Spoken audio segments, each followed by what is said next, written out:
Hello again everybody, welcome back again to my YouTube channel. Di video update hari ini kita bakal ngebahas sedikit tentang Rune atau Thorchain. Jadi ini adalah old review yang mungkin udah lama ya kita update terakhir ya.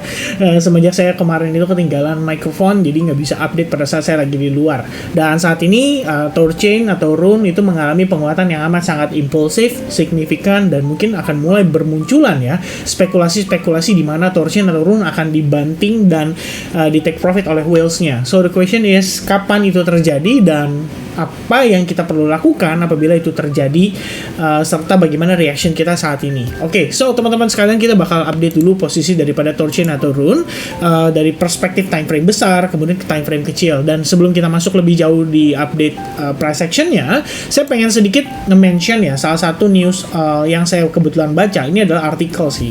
Sebenarnya artikel ini ngebahas tentang Thorchain, di mana posisi saat ini Thorchain itu menduduki peringkat 2 DEX atau Decentralized Exchange yang volume transaksinya serta dia punya market cap-nya itu terbesar ya untuk saat ini gitu. Jadi dia punya beberapa urutan. Thorchain itu di peringkat kedua ya.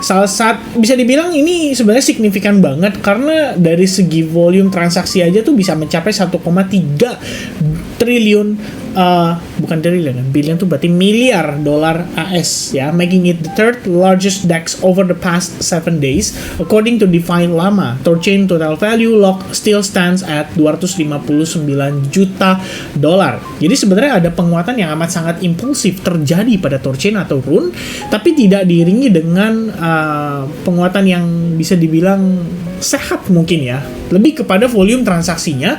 Dan tampaknya di sini orang-orang kelihatannya mulai FOMO dengan apa yang terjadi pada pergerakan Rune atau Thorchain ini. Cuman kalau saya baca-baca di sini, yang menarik itu adalah funding rate-nya itu udah mulai ke positif nih teman-teman. Ini berarti lebih banyak orang-orang yang nge-short dibandingkan dengan long. Ya, masih banyak nih spekulator-spekulator yang mencoba menebak kira-kira topnya harga Thorchain itu ada di berapa dan mengharapkan harga mengalami reversal serta mengalami penurunan yang amat sangat impulsif dan dahsyat. Ya, saya rasa teman-teman juga pasti penasaran, pengen tahu kapan sih istilahnya kita akan melihat Thorchain atau Rune ini mengalami koreksi. Oke, so kita bakal coba untuk bedah sedikit dari price action-nya. Personally, saya ngelihat Thorchain semenjak testing ke area SNR yang major pada time frame weekly, itu kita udah benar-benar langsung reversal total, nanjak terus signifikan sampai dengan harga hari ini itu total penguatannya sudah up to 580% guys dari segi angka. Bayangin dia naik dari 0,8 dolar itu terendah pada 12 Juni 2023. Semenjak itu kita nggak ngeliat dia lebih rendah dari level itu dan terus nanjak sampai ke harga saat ini di kisaran 5,11 dolar. Which is ini luar biasa impulsif. Nah, mungkin yang perlu dikhawatirkan atau yang perlu diantisipasi adalah bagaimana kita melihat Thorchain saat ini itu sebenarnya mendekati trendline yang terbentuk berdasarkan time frame weekly. Ya, tentu saja trendline ini bisa saja istilahnya tidak di-respect gitu ya, karena ini trendline yang terbentuk pada masa-masa 2021, which is sudah lama sekali. Cuman somewhere in the middle itu ada yang namanya fair value gap. Itu terbentuk pada time frame weekly, which is kita saat ini sedang berada di dalam area tersebut. Ya, saya sih nggak bilang Thorchain akan benar-benar terkoreksi ya setelah dia masuk ke area fair value gap ini, karena kita juga butuh konfirmasi.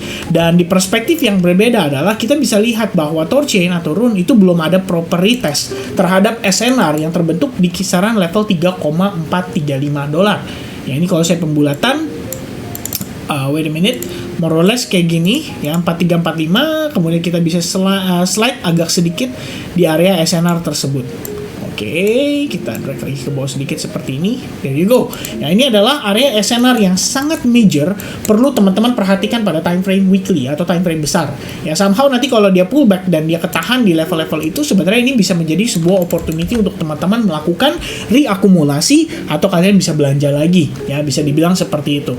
Nah, untuk posisi saat ini Thorchain atau Rune berdasarkan perspektif time frame daily, to be honest saya nggak ngeliat ada tahanan sama sekali. Buyersnya masih agresif. impulsif, dan belum ada indikasi sama sekali untuk dia mengalami koreksi. Dan kita ngelihat semuanya masih dalam penguatan yang amat sangat impulsif. Dan ini bahkan bisa dikatakan sebagai satu swing, belum ada pullbacknya sama sekali.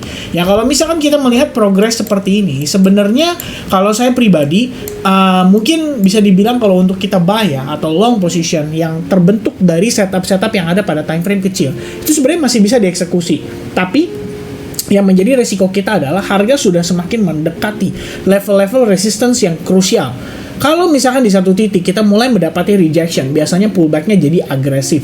Nah, oleh karena itu, kalau teman-teman mungkin berencana untuk ambil long position pada pergerakan torchain atau rune saat ini, either kalian mau entry impulsif, oke, tapi resikonya dikecilin, atau kalian bisa sabar menunggu sampai suatu saat nanti mulai melihat ada yang namanya pullback atau koreksi terjadi pada si torchain atau rune. Jadi kalian bisa expect ada yang namanya discount price, baru kemudian kalian decide untuk re-entry di market atau re-entry di torchain rune. Alright, so for now, dengan penjelasan tadi, saya berpikir bahwa menariknya adalah banyak orang lebih prefer untuk melawan arus. Ketika kita tahu bahwa tren ini sedang dalam keadaan bullish, preference mereka adalah lebih mencoba menangkap di manakah pucuknya, dan alhasil tidak mendapatkan result yang diharapkan, malah cenderung ke arah yang negatif. So for now, dengan posisi di time frame 4 jam saja, kalau kita sedikit hilangkan indikatornya, sebenarnya kita bisa mengasumsikan bahwa proses ini bisa saja part of the correction. Ya, jadi corrective waves sedang terbentuk di sini pada time frame kecil. Meanwhile, kalau misalkan mengandalkan pada time frame 4 jam saja, teman-teman bisa lihat bahwa saat ini kita itu berada di dalam bar hijau ini. Ya, jadi technically ini kita bisa consider sebagai kondisi inside bar lah ya. Ya, teman-teman bisa lihat ini adalah high dari body candle di atas dan low dari body candle di bawah.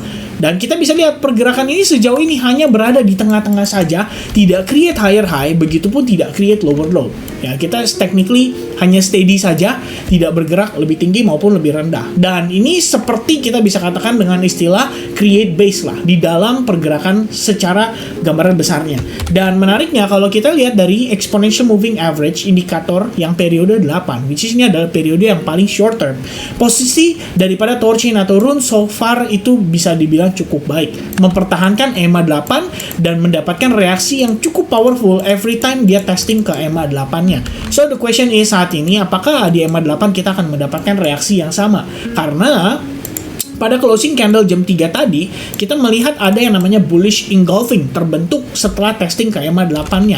Nah, kalau kita lihat pada time frame 1 jamnya, sebenarnya yang saya suka adalah bagaimana kita lihat di sini EMA 21 itu tadinya berusaha untuk dipertahankan dengan baik. Terbentuk 3 candle formation yang dikenal dengan istilah 3 river morning star pattern. Jadi itu bisa dikatakan dengan sebuah candlestick pattern yang cenderung ke arah bullish dan reactionnya cukup baik dari exponential moving average 21. Meanwhile, kalau kita selidiki lebih jauh, kita lihat misalkan pada time frame kecil seperti di 15 menit. Setelah adanya 3 candle formation tadi, kita melihat bahwa technically rune atau torchain itu berhasil break terhadap previous high-nya.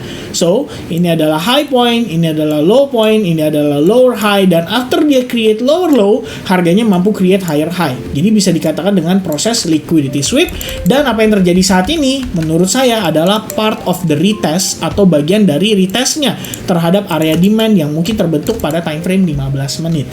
Jadi, kalau kita lihat lagi di sini teman-teman, proses yang saya lihat adalah bagaimana dia membentuk yang namanya V formation dan currently kita ongoing pullback. Kalau misalkan dia mampu mempertahankan area tersebut, saya pikir torchain atau rune masih punya peluang untuk kembali nanjak dan bahkan kembali menguat lebih impulsif lagi. Mengapa demikian? Karena sejauh ini saya ngelihat di time frame daily sekalipun itu nggak ada obstacle selain daripada fair value gap yang terbentuk, itu pun pada time frame weekly. Meanwhile, kalau time frame daily, kita bisa lihat bahwa proses penurunan ini sebenarnya bisa dibilang terjadi dengan kondisi yang cukup agresif dan impulsif. Jadi apa yang terlihat saat ini pada torchain atau rune, selain teman-teman bisa melihat ada potensi terbentuknya si trendline di bagian atas dan juga mungkin trendline pada bagian bawah, kita juga bisa melihat bahwa tadi yang seperti saya jelaskan ya, bahwa di sini ada kemungkinan kita sudah siap untuk kembali mengalami reversal lagi. But untuk ini terkonfirmasi, pertama kita butuh harga bertahan di atas area demand yang ada di sini. Kemudian pada time frame 4 jamnya kita juga perlu harga bertahan di atas exponential moving average 8. Jika itu terjadi, maka saya pribadi mungkin akan tetap bullish ya pada pergerakan si Thorchain atau Rune ini. Namun kalau misalkan low point yang ada di sini atau di sini sudah berhasil di take out, teman-teman boleh antisipasi kita sedang memasuki major pullback pada Thorchain atau Rune di time frame daily. Jadi kita bisa mengharapkan Thorchain memberikan kita area discount untuk re-entry kembali nanti, dan probably kita akan nge-retest terhadap SNR yang ada di kisaran 3,435 dolar.